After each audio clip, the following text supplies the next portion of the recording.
Hello, friends.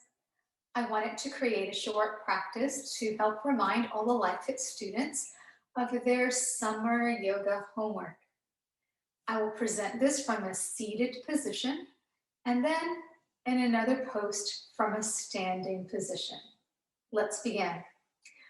Our first pose is Tadasana Mountain pose. So if you will sit at a chair at the very front edge, at the very top or the front of the sitting bones, noting neutral spine, meaning that you can feel and sense all of the curves of your spine. You are not sitting behind your sitting bones in flexion, you are sitting with neutral spine at your tallest spine. Feet underneath your knees, hip width apart. Bring your hands to your heart. Draw your chin towards your chest. Take a deep breath. And as you bring your focus to where your breath goes, how it illuminates your inner landscape, notice what you notice.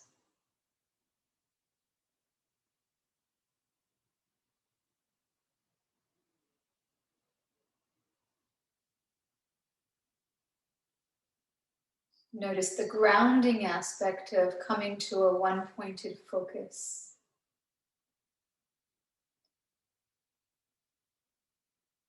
Notice the feeling of readiness.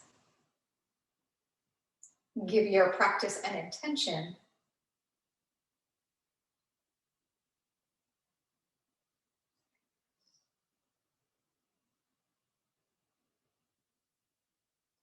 And let us continue. Inhale and lift your gaze and hook your thumbs, just like this, Garud Mudra. I'll come closer to the screen so that you can see that my thumbs are pressing into each other. You can keep your palms facing up. You can bring your hands to your heart. But in this pressing, it is not just that your fingers stretch away from each other and open the palm. Additionally, I want you to notice that your entire rib cage is broadening. Across the collarbones, that area is broadening, and the sides of the neck lengthen. So hold on to this action and just breathe. Notice the leverage pattern and how it affects your breath.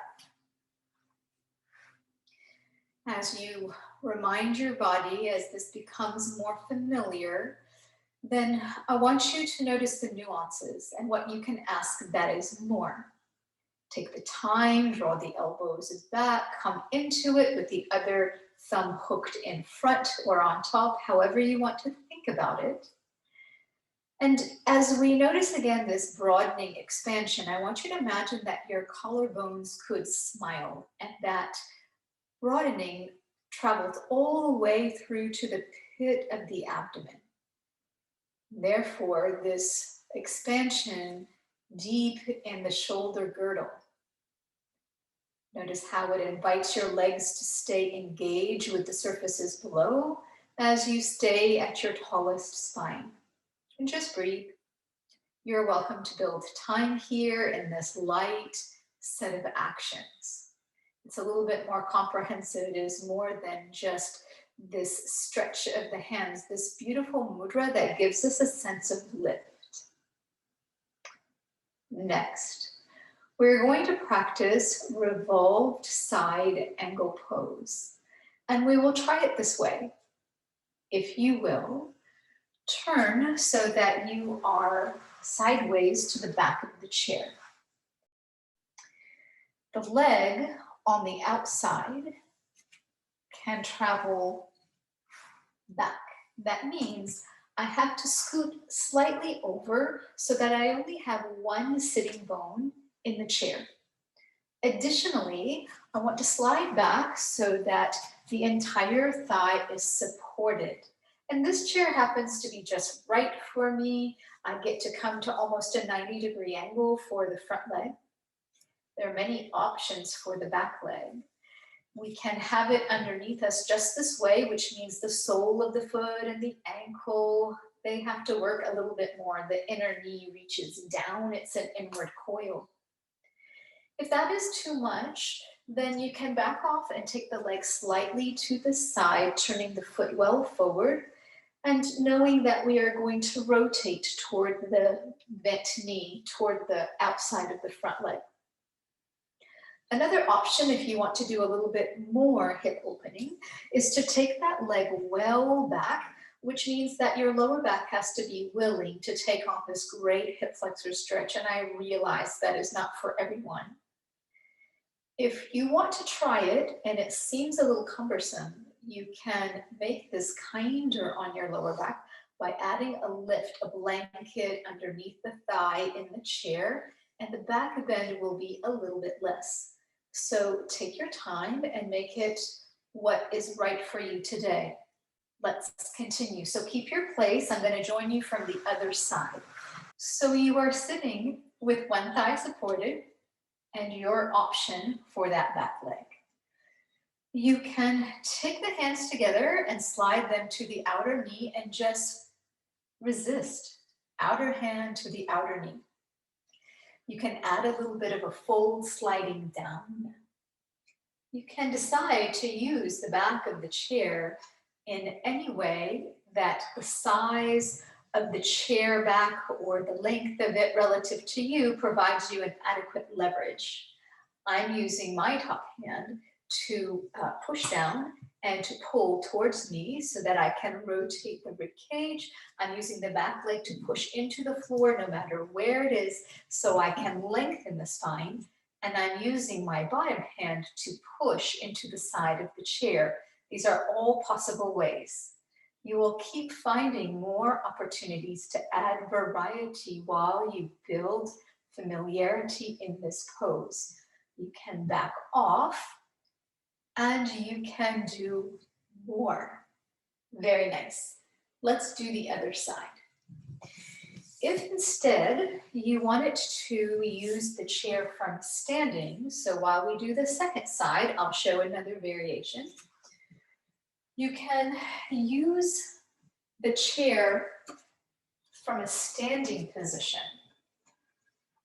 So I'm going to stand on one side of the chair, and the leg that's on the inside becomes the front leg, and the leg that's on the outside becomes the back leg. The front knee is bent, the back leg is straight, and I can simply turn and place both hands at the top of the chair and use them with a push-pull kind of leverage. It adds light strengthening to this twist. It helps me to keep the twist light, meaning that it doesn't have to be about how deeply I can twist, but that I've taken on a little bit of a twist. You can gradually add more intensity by bending in that front knee deeper, taking the back leg further.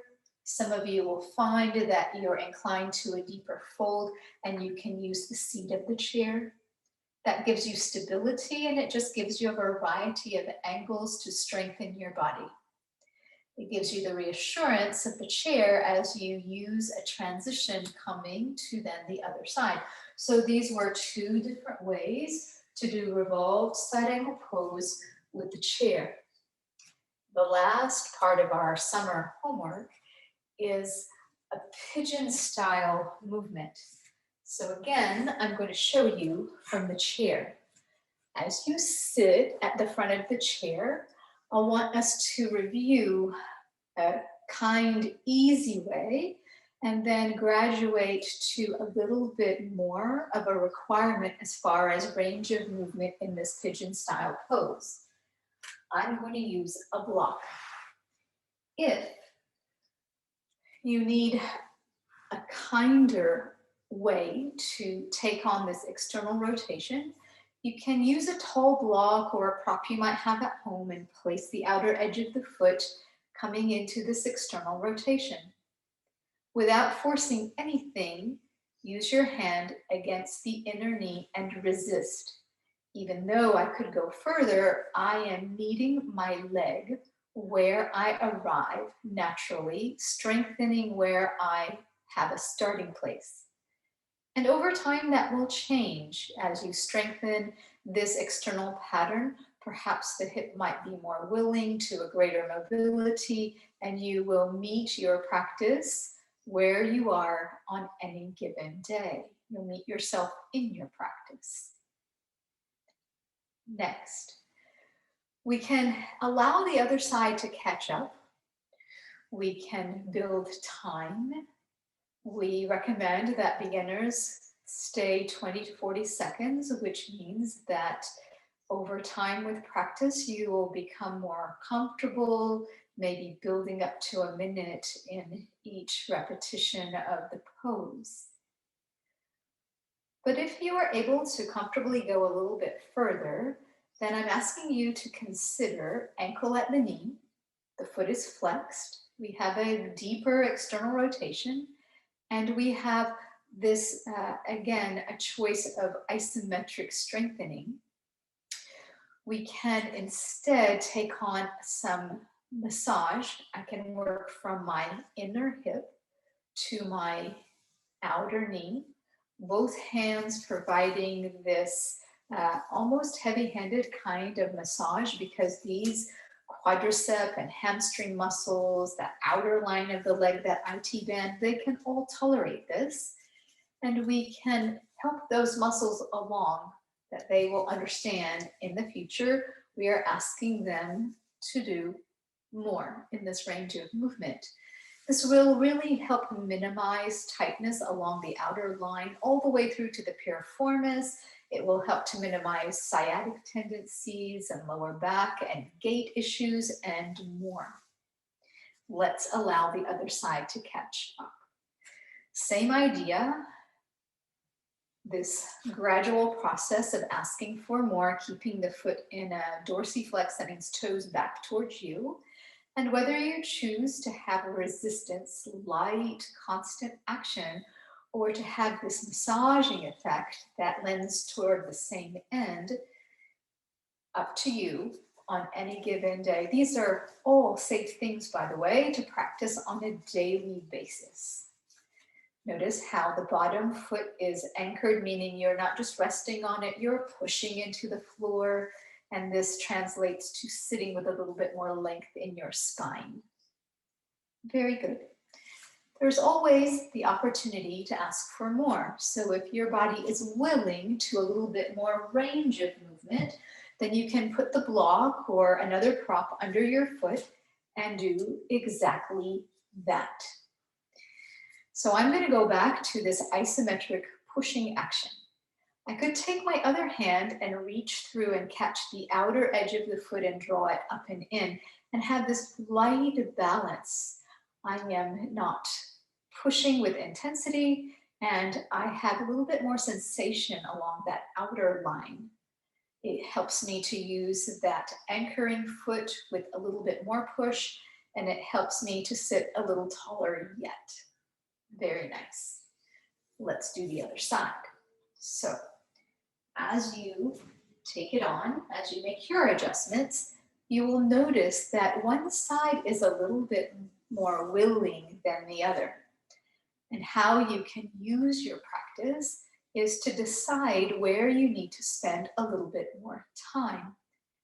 Personally, I like to start with the tighter side, and then I practice the more willing side and give time to coming back to that less willing side.